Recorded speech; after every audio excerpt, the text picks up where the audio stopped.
श्वेते वृषे समारूढ़ा श्वेतांबरधरा शुचिः महागौरी शुभम दध्यान महादेव प्रमोददा। अर्थात जो सफेद नंदी पर आरूढ़ हैं, जिन्होंने श्वेत वस्त्र धारण किए हैं और जो नित्य पवित्र हैं तथा महादेव जी को अत्यंत आनंद प्रदान करने वाली महागौरी दुर्गा देवी मेरा कल्याण करें। हरे कृष्णा। शारदीय नवरात्रि में नव दुर्गा के 9 स्वरूपों की कथा का श्रवण करते हुए आज हम आ पहुँचे हैं नवरात्रि के 8वें दिन। नवरात्रि का 8वां दिन यानी माँ दुर्गा के महागौरी स्वरूप की पूजा आराधना करने का दिवस। 8वें दिन माँ महागौरी की पूजा की जाती है। इस दिन को दुर्गा अष्टमी भी कहा जाता है और नवरात्रि की महाअष्टमी तिथि अत्यंत महत्वपूर्ण होती है। इस दिन कन्या पूजन किया जाता है, यानी कन्याओं की पूजा करके उनको स्वादिष्ट भोजन करवाया जाता है। भिन्न भिन्न प्रकार की उपहार और भेंट दिए जाते हैं और उनसे आशीर्वाद की याचना की जाती है। इस कन्या पूजन की विशेष विधि क्या है और कौन सी कन्या का पूजन करना चाहिए, इस विषय के ऊपर हम एक विस्तृत वीडियो पहले ही बना चुके हैं, जिसे आप हमारे चैनल पर जाकर देख सकते हैं। उसका लिंक नीचे डिस्क्रिप्शन बॉक्स में भी दिया गया होगा। तो चलिए आज के इस वीडियो में हम देवी दुर्गा के अष्टम स्वरूप माँ महागौरी की कथा का श्रवण करते हैं और ये भी देखते हैं कि आज उनकी पूजा कैसे करनी चाहिए। नवरात्रि का ये पावन त्योहार माँ दुर्गा की 9 दिनों की शक्ति के स्वरूप की पूजा आराधना की जाती है। ये त्योहार नारी शक्ति का प्रतीक है और नवरात्रि के 9वें दिन देवी दुर्गा के जिस स्वरूप माता महागौरी की पूजा की जाती है, उनका रंग अत्यंत गौर है। आदि शक्ति श्री दुर्गा का अष्टम रूप श्री महागौरी को कठिन तपस्या से ये गौर वर्ण प्राप्त हुआ था, इसलिए उन्हें उज्ज्वला स्वरूपा महागौरी, धन ऐश्वर्य प्रदायिनी, चैतन्यमयी, त्रैलोक्य पूजनी, मंगला इत्यादि नामों से भी जाना जाता है। शिव पुराण में कहा गया है कि जब माता पार्वती ने महादेव को प्रसन्न करने के लिए कठिन तपस्या की थी, तब उनकी आयु सिर्फ 8 वर्ष की थी। देवी पार्वती का जन्म पर्वतराज हिमालय के घर में हुआ था। 8 वर्ष की आयु में ही उन्हें अपने पूर्व जन्म की घटनाओं का आभास हो चुका था और तभी से वे भगवान शिव को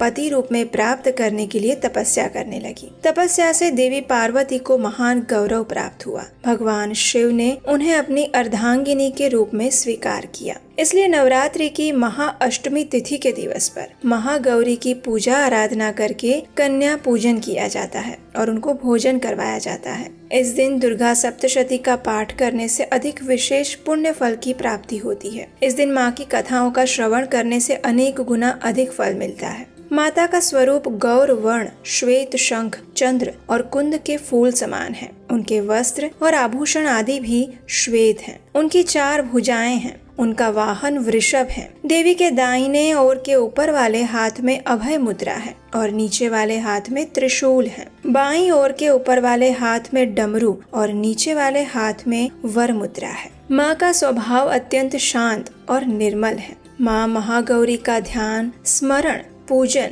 आराधना करने से मनुष्य के सभी पाप नष्ट हो जाते हैं। उनकी आराधना व्यक्ति के लिए सर्वाधिक कल्याणकारी है। माँ महागौरी की पूजा आराधना करने से व्यक्ति सब प्रकार के पवित्र और अक्षय पुण्यों को प्राप्त करता है। उसके पूर्व संचित पाप कर्म नष्ट हो जाते हैं और भविष्य में पाप, संताप, दुख उसके पास कभी नहीं आते। उनकी कृपा से अलौकिक सिद्धियों की प्राप्ति होती है। माँ महागौरी भक्तों के कष्ट को शीघ्र ही दूर कर देती हैं और उनकी उपासना से असंभव कार्य भी संभव हो जाते हैं। भक्तों के लिए ये देवी अन्नपूर्णा का स्वरूप है, इसलिए भी अष्टमी के दिन कन्याओं के पूजन का विधान है। वे धन, वैभव और सुख शांति की अधिष्ठात्री देवी हैं। धन, धान्य और भौतिक सुख समृद्धि के साथ मोक्ष प्रदान करने वाली देवी माँ महागौरी है। तो आइए जानते हैं कि नवरात्रि के महाअष्टमी तिथि के दिन माँ महागौरी की पूजा आराधना संपूर्ण विधि के साथ कैसे करें।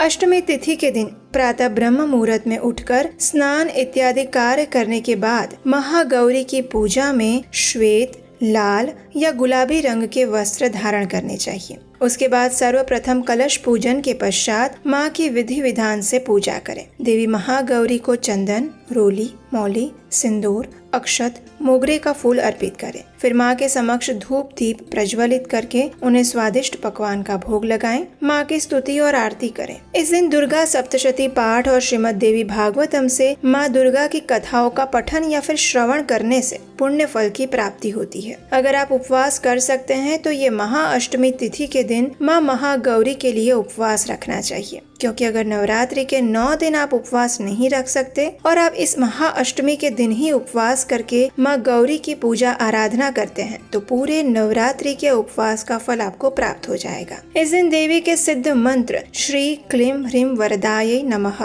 का जाप करें। माता का प्रिय भोग खीर, हलवा, पूरी, चना एवं नारियल का प्रसाद चढ़ाएं। अगर आप अष्टमी के दिन कन्या पूजन करते हैं तो फिर 9 कन्याओं का पूजन करके उन्हें भोजन कराएं। इस दिन कई लोग माँ महागौरी को वस्त्र भी अर्पित करते हैं। माँ महागौरी को पूजा के दरमियान सफेद, मोरपंखी या फिर पीले रंग के पुष्प अर्पित करने चाहिए। इस दिन माँ को चमेली और केसर का फूल भी अर्पित किया जाता है। नवरात्रि की महाअष्टमी तिथि के दिन ब्रह्म मुहूर्त का समय रहेगा 4:59 का और सूर्योदय होगा 6:26 पर। चलिए अब हम देखते हैं कि देवी महागौरी को ये गौर वर्ण कैसे प्राप्त हुआ और उसके पीछे की पौराणिक कथा क्या है। इसका वर्णन हमें श्रीमद देवी भागवत और शिव पुराण में मिलता है। तो इस कथा के अनुसार माँ दुर्गा के 8वें स्वरूप महागौरी का है। जब माता पार्वती ने महादेव को अपने पति रूप में प्राप्त करने हेतु घोर तपस्या की थी और महादेव से विवाह करने के लिए उन्होंने कई वर्षों तक कठोर व्रत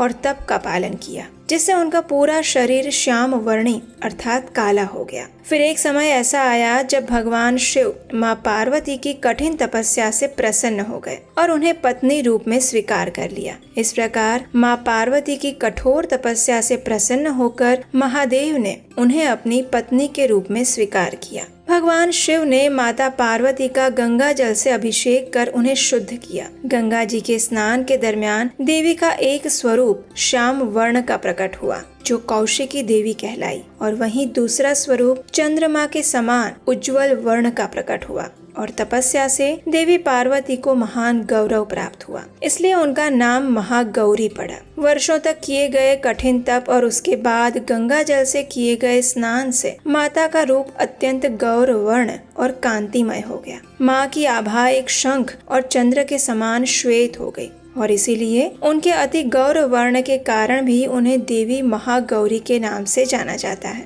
देवी महागौरी अमोघ फलदायिनी है और इनकी पूजा से भक्तों के सर्व पाप कर्म धुल जाते हैं और अंत में मोक्ष की प्राप्ति होती है। उनकी कृपा से अलौकिक सिद्धियां भी प्राप्त होती हैं। तो हमें आशा है कि हमारे द्वारा कही गई ये कथा आपको अच्छी लगी होगी और आज की नवरात्रि की अष्टमी तिथि के दिन की महागौरी कथा को हम यहीं समाप्त करते हैं और कल नवरात्रि के 9वें दिन यानी नवरात्रि के अंतिम दिवस की कथा के साथ हम फिर मिलेंगे, नव दुर्गा के 9वें स्वरूप की कथा के साथ। तो इसे सुनने के लिए चैनल को सब्सक्राइब करके रख लीजिए और नोटिफिकेशन ऑन कर लीजिए। इस वीडियो को अपने परिवार और मित्रों को भी शेयर कर सकते हैं, जिससे कि उन्हें भी नवरात्रि के इन पावन दिनों में देवी भगवती की कथा सुनने का पुण्य फल प्राप्त हो सके। अगर इस नवरात्रि के समय में आपको हमारे द्वारा किया जा रहा वैदिक धर्म और माँ भगवती की महिमा का प्रमाणभूत प्रचार अच्छा लग रहा है तो आप हमें आने वाले कार्तिक मास विशेष कृष्णायन प्रोजेक्ट के लिए अपना आर्थिक सहयोग भी भेज सकते हैं। स्क्रीन पर नंबर दिया गया है और जैसा कि आप जानते हैं देवी दुर्गा की ये सभी कथाएं हमने अपने प्रमाणभूत वैदिक ग्रंथों और पुराणों से ही आपको सुनाई हैं, जिसमें किसी भी प्रकार की कोई मिलावट नहीं है। तो आने वाले समय में भी हम ऐसे ही हमारे वैदिक ज्ञान का यथारूप में प्रचार कर सके, इसके लिए आप हमें अपनी क्षमता अनुसार सहयोग दे सकते हैं और हमारे लिए प्रार्थना कर सकते हैं। तो चलिए नवरात्रि के पावन अवसर पर महाअष्टमी तिथि के दिन माँ दुर्गा के महागौरी स्वरूप से प्रार्थना करते हैं कि वे हमें अभय वरदान दे और आध्यात्मिक मार्ग पर अग्रसर होने में हमारी सहायता करें, जिससे हम अपने परम गंतव्य को प्राप्त कर सके। सर्व मंगल मांगल्ये शिवे सर्वार्थ साधिके शरण्ये त्र्यंबके गौरी नारायणी नमोस्तुते। या देवी सर्वभूतेषु माँ गौरी रूपेण संस्थिता नमस्तस्यै नमस्तस्यै नमस्तस्यै नमो नमः। हरे कृष्ण।